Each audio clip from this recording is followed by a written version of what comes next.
Bienvenue sur la nouvelle vidéo. Voici le résumé du film Influencé. L'histoire bascule alors vers Madison, une influenceuse en quête d'aventure. Une mystérieuse jeune femme invite une blogueuse sur une île énigmatique, promettant une pause loin des réseaux sociaux. Le film s'ouvre sur un magnifique îlot tropical au milieu de l'océan, mais au lieu de sauvages bienveillants, une jeune femme inconsciente gît sur le sable. L'histoire bascule alors vers Madison, une influenceuse en quête d'aventure. Madison parle avec sérieux de la dimension sacrée des voyages, mais pour elle, cela se résume exclusivement aux hôtels 5 étoiles en Thaïlande. Elle enchaîne les photos et vidéos pour ses réseaux, prouvant son professionnalisme avec un post sponsorisé mettant en scène une crème solaire devant un paysage idyllique. Le soir au bar, un Britannique légèrement enrobé, mais plein d'assurance, tente sa chance avec elle, sans comprendre qu'il n'a aucune chance. Madison est sauvée de cette compagnie envahissante par-ci, sa voisine d'hôtel qui lui propose une balade loin de l'agitation. En avançant sur un ponton étroit au-dessus de l'eau, Madison confie à sa nouvelle amie qu'elle devait venir avec son copain, mais qu'il a annulé au dernier moment. Elle révèle aussi son plus grand secret d'influenceuse. En réalité, elle ne découvre pas la culture asiatique, mais se prélasse au bord de la piscine tout en vendant du rêve à ses abonnés. Amusé, Sy lui propose une véritable aventure et l'embarque à l'aube sur un scooter. Avant même le lever du soleil, les deux jeunes femmes atteignent le sommet d'une montagne. Émerveillée par la vue spectaculaire sur l'exotisme du pays, Madison ressent enfin une émotion authentique. Avant de publier immédiatement un post avec un message subtil « Vous êtes tous misérables si vous ne faites pas comme moi ». La journée se poursuit avec une découverte plus locale de la Thaïlande, zoos, ruelles animées, bars et petites échoppes. Son smartphone est en surchauffe, immortalisant chaque instant pour prouver son unicité. Le soir venu, elles accrochent quelques touristes, histoire de prolonger un peu la fête.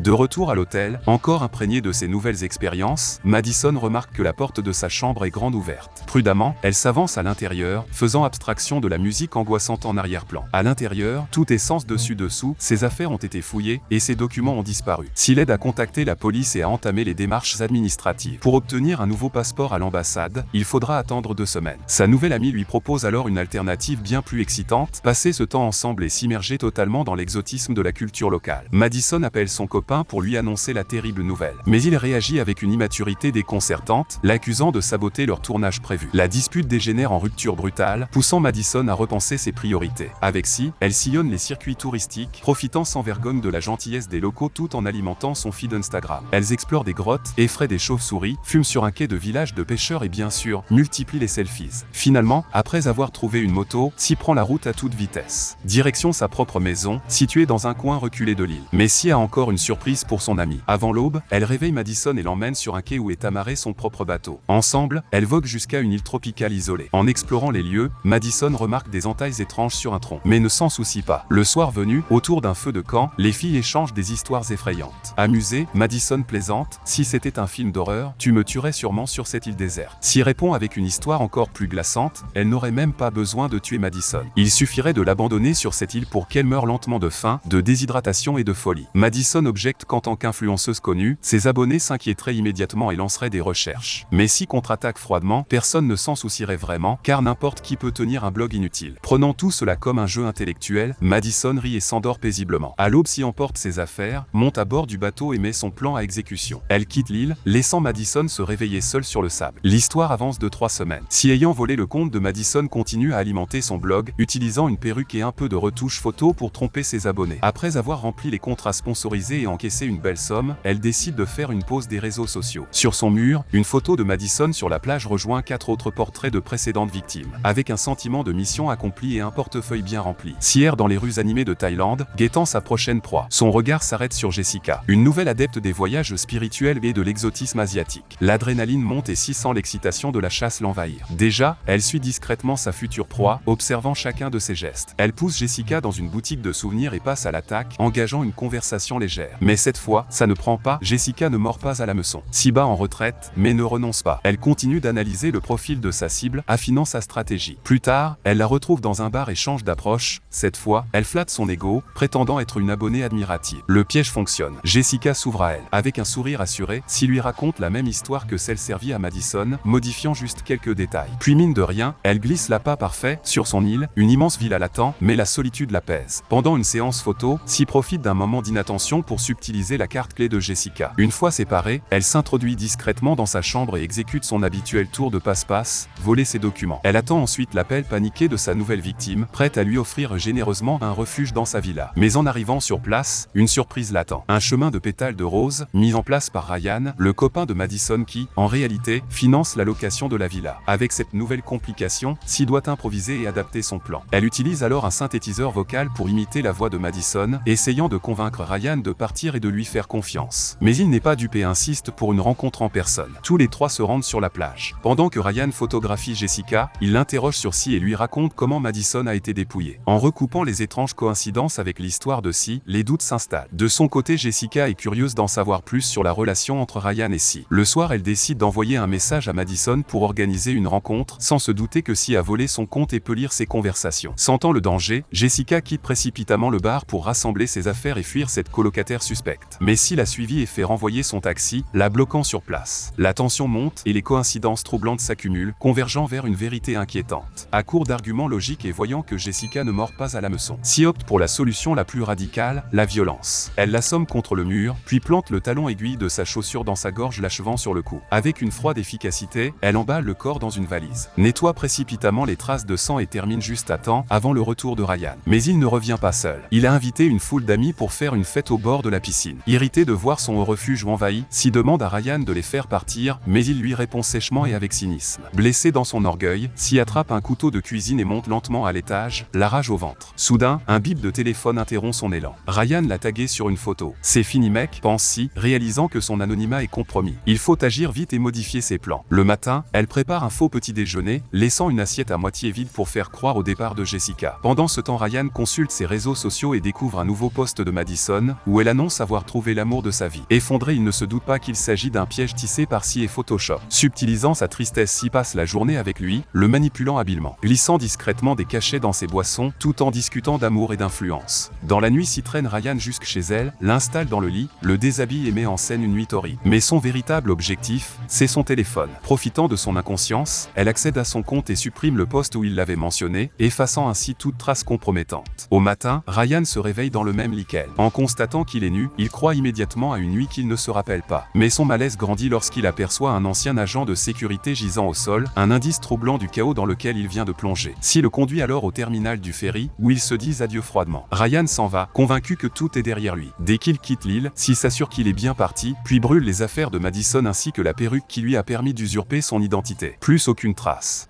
Le jeu peut recommencer. Le dernier objet à brûler est le passeport de Madison, dont Si ne s'était pas encore débarrassé. Soudain, l'histoire fait un bond dans le passé, revenant au moment où Ryan et Madison se sont rencontrés. Après leur premier rendez-vous, il prend une photo d'elle et la pousse à tenter l'aventure d'influenceuse, lui promettant un avenir radieux en ligne. Plongé dans ses souvenirs, Ryan retourne en Thaïlande, à l'hôtel où Madison avait publié son dernier post. Il s'approche de la réception et demande si sa petite amie y a séjourné récemment. La réponse est négative. Déçu et troublé, il se dirige alors vers un bar, où il croise un Anglais familier. L'Anglais, après quelques efforts de mémoire, se souvient de l'incident dans la chambre cambriolée, ainsi que de deux jeunes femmes qui avaient quitté l'hôtel le lendemain, sans jamais revenir. Ryan, cherchant à confirmer ses soupçons, lui demande si l'une d'elles avait une tache de naissance, et l'homme hoche la tête. Les pièces du puzzle commencent à s'assembler. Ryan compare une photo prise la veille à l'hôtel, mais en analysant la météo, il réalise qu'elle a en réalité été prise bien plus tôt. Intrigué, il appelle un ami de Madison et lui demande quand il a eu sa dernière conversation vidéo avec elle. La réponse le fige, la dernière fois, elle n'a communiqué qu'en appel vocal, tout comme avec lui. Pris de doute, il se plonge alors dans les stories récentes de Madison, à la recherche d'indices troublants. En analysant les stories image par image, Ryan détecte un défaut de montage. Pendant une fraction de seconde, une tache de naissance apparaît sous le filtre, trahissant l'identité de Si. Ses doutes se transforment en certitude glaçante. Déterminé à comprendre la vérité, il retourne à la villa. Fouillant discrètement les lieux, il met la main sur un sac à dos. À l'intérieur, un détail inattendu, le journal intime de Madison, que Si n'a curieusement pas pris la peine de brûler. Au moment où Si descend l'escalier, Ryan frappe en premier, l'assommant d'un coup violent. Il l'attache solidement, puis l'asperge d'eau pour la faire reprendre conscience. Mais Ryan ne cherche pas juste à se venger, il veut des réponses. Il commence par clarifier un point, même drogué il se serait souvenu s'ils avaient couché ensemble. Puis, il va droit au but, où est Madison? Pour appuyer son interrogation, il brandit le journal intime, mais Si ne se démonte pas. Elle sait qu'il n'a aucune preuve directe contre elle, contrairement à lui, qui vient de frapper et attacher une femme. Serrant un couteau dans sa main, Ryan menace de passer aux choses sérieuses. Finalement, Si cède et avoue qu'elle n'a jamais fait de mal à Madison. Elle propose alors de l'emmener jusqu'à elle. En pleine nuit, Si emmène Ryan jusqu'au quai, mais au dernier moment, elle le pousse violemment à l'eau.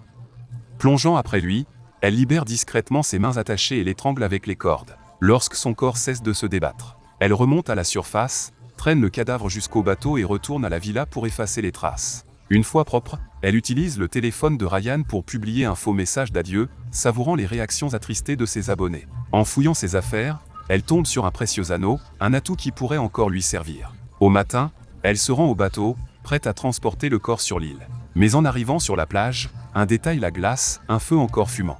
Et un récipient pour collecter l'eau de pluie. Les entailles sur le tronc se sont multipliées, correspondant au nombre exact de jours écoulés. Comprenant qu'elle est au bord d'une catastrophe, s'y attrape une pelle dans le bateau et s'enfonce dans la jungle tropicale, comme une soldate prête au combat. Progressant prudemment, elle scrute l'île à la recherche de Madison, mais ne découvre que 2 tombes fraîchement creusées au sommet d'une colline. Fixant les croix, s'y ne remarque pas l'ombre qui se glisse derrière elle. Madison surgit et, d'un coup précis de massue, l'envoie s'écraser au sol.